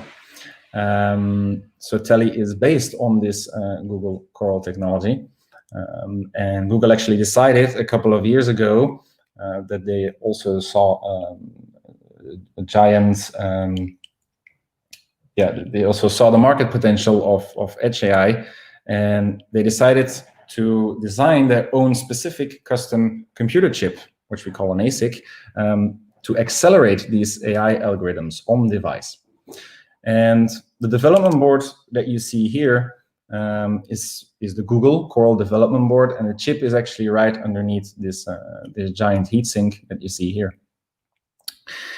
Now, why have we been using this Google Coral technology, you might ask? Well, first of all, apart from the fact that it's quite a reduction in power consumption, we're mainly using this because of the prototyping speed at which we get. We can very rapidly prototype solutions with this. We're talking about weeks, sometimes even days of just prototyping. So, and that's very beneficial if you want to validate whether a solution is right for the problem, right? So in that sense, you can quickly see whether the solution fits, and afterwards you can continue the development. So that's one of the main reasons that we've been using the Google Coral technology. Now, let's take a look at how this data path looks like visually, which you can see here, right in the middle of this slide. You can see how visually how the data path is being processed. So you can see all the frames coming in, people are being detected, they are tracked, and you can see them crossing a number of lines. And by detecting so, we are able to see whether they are leaving or entering the building. Now, we're also using the same backbone to count different types of objects, really. As you can see, also traffic can be counted by the system. Now, these are all internal examples of how Telly works. And important to notice is that live footage is never recorded or saved. Remember, that was one of the first benefits that I mentioned. And that's quite important to protect actually privacy of your customer, or in general of the public.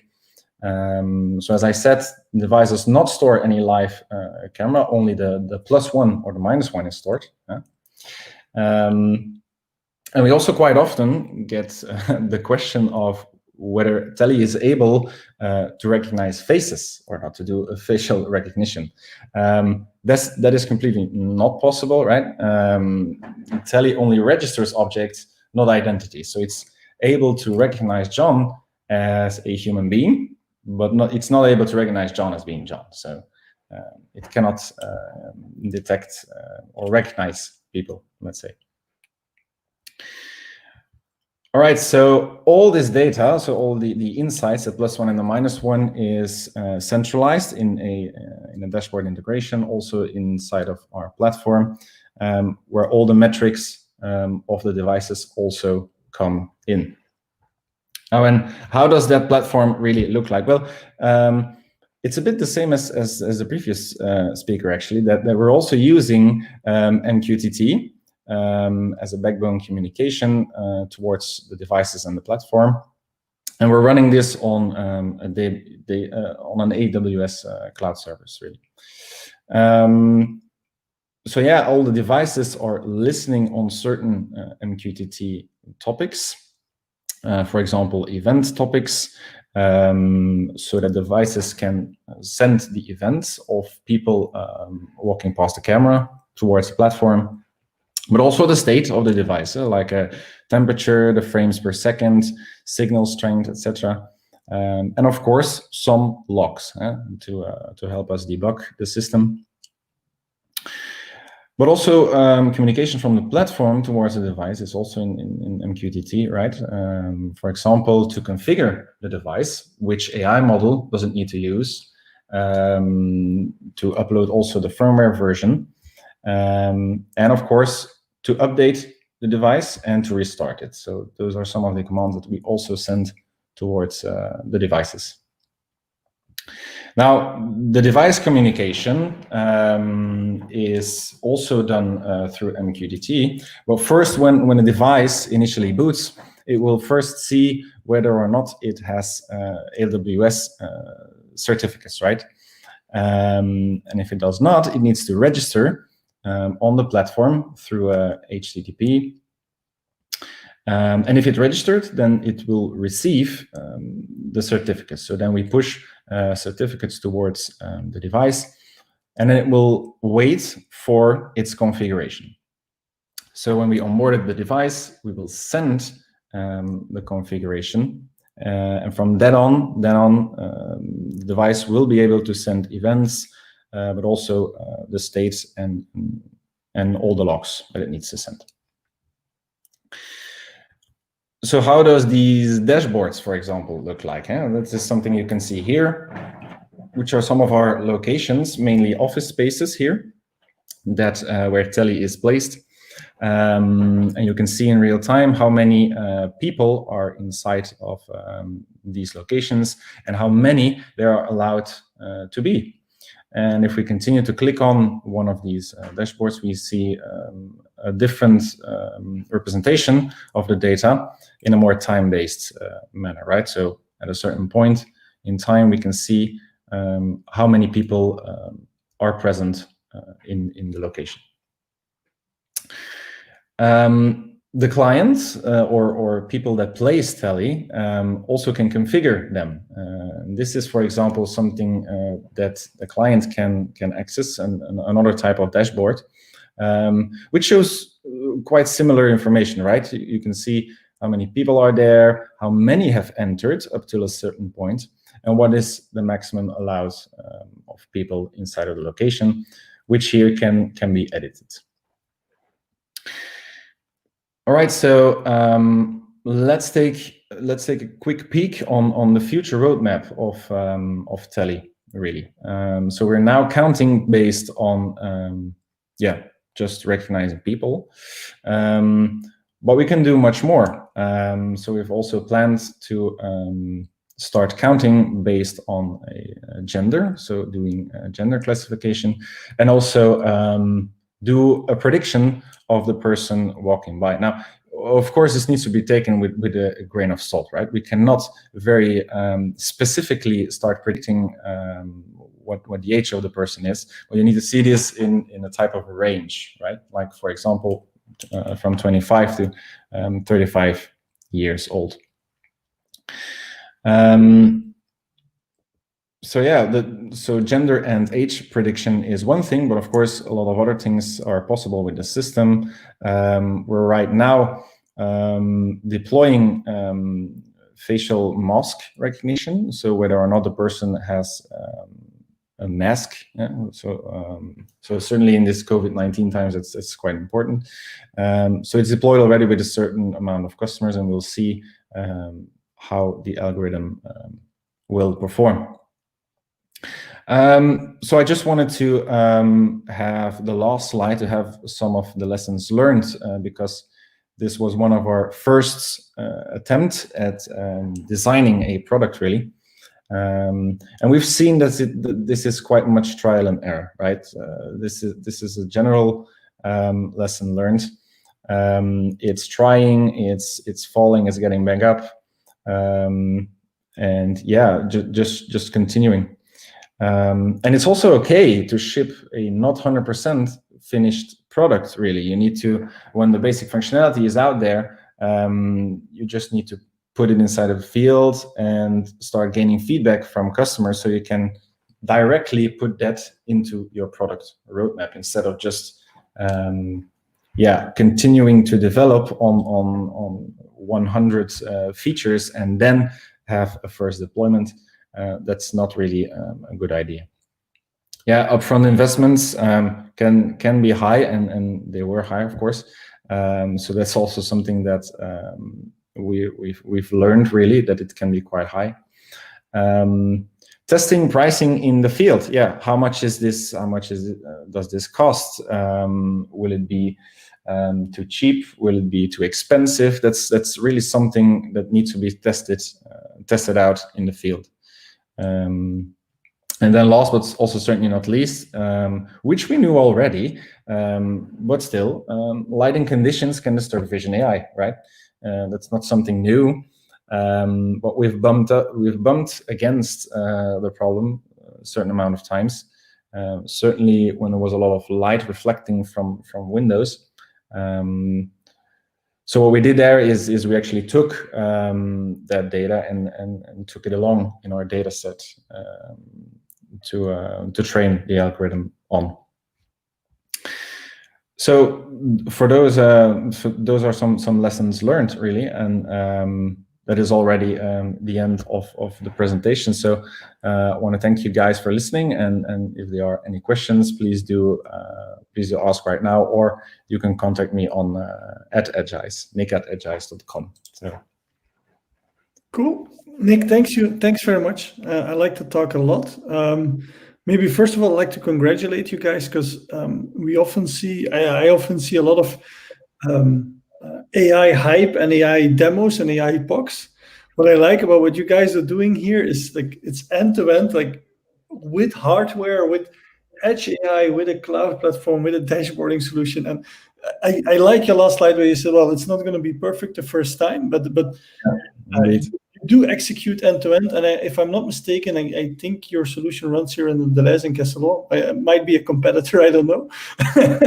But it's indeed in a certain amount of locations. In Leuven, for example, it's also in the library, and it's spread throughout a number of office spaces also, and some retailers also are testing the system right now. So.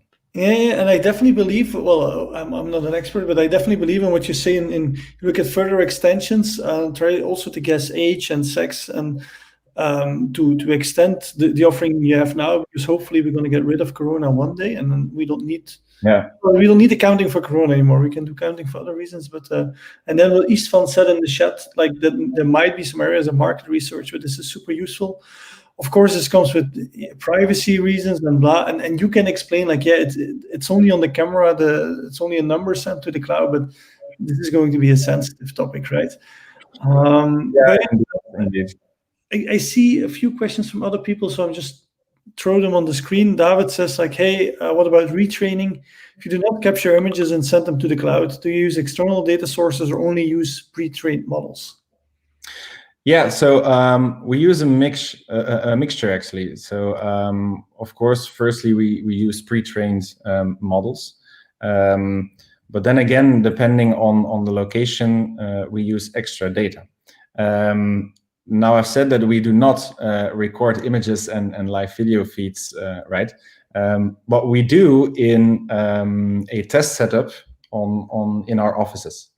So there we retrain the algorithm, and of course, if the client allows us to have some of the data on location, then of course we will in a trajectory record that and join it along with the entire data set. So yeah, got it. Michael Tandeki asked more or less the same question, so I guess that's answered. Some then ask like, hey, how does pricing for the device/solution roughly look like? Yeah, so for everyone that is interested in using this solution, please do contact us. It's quite how to say. If you can't share the price, you can't. That's fine. I mean, I'm really fine with competitive. I'll say that it's competitive. So yeah. Okay. Maybe I have a question still. There's also, besides the privacy issues with videos, there's also been this issue where we have a lot of bias in our AI systems, mainly like in this case that you train on white young males. And you do not really take into account people of color and stuff like that. Did you run tests to check how you performed with those groups, and did you try to improve the algorithm based on that, or how did you approach this? Well, we're using a lot of pre-trained models in the beginning, but right now the entire data set is not a pre-trained one anymore. It's a mixture of different data sets. And in some of those data sets, there are different people with different colors, etc. So that's a bit baked in. But we did not really have any tests on that. So that's quite a good question that I'll certainly take into account and look for. Yeah. All right. Cool. Maybe I have one last question, maybe a silly one, I don't know, but you mentioned you use Google Corral. I Googled it while you were speaking. I wonder a bit, how easy was it to integrate with an AWS cloud? Because I would reckon Google does, if you buy everything from Google, then it works really nicely, but you picked from Google and then integrated with AWS. So I'm curious about the journey there. Yeah. So the communication from the Google Coral towards the AWS cloud is purely based on MQTT, really. So we just used a Python package for implementing MQTT communication. So it's purely based on that. We did not use any AWS client-side software or something like that. So yeah, that's purely customly designed. Yeah. All right, cool. Well, again, thank you very much. I'll get the other speakers in the room. So Maarten, Maria, I see you're still there. I'm going to pull you back into the stream. Here you are. All right. With that, we're like 7 minutes over time. That's all fine. Normally, we now would have Pearson stuck. So unfortunately, we can't do that. But I thank you all for joining, and thanks to speakers, Maria, Maarten, and Nick again for those very diverse and interesting talks. So I learned a lot today, and thanks a lot for that. Yeah, thank you. Thank you so much. That's right. Cool. Then see everybody on the next meetup, which will be somewhere in November. I don't know, the 17th or something. It's on the Meetup page. So no, October actually. It's still is it October already? No, it's still September, right? Yeah. So October. The next meetup will be in October. See you all there, and thanks for joining today. All right. Yeah. Bye. Bye. Bye.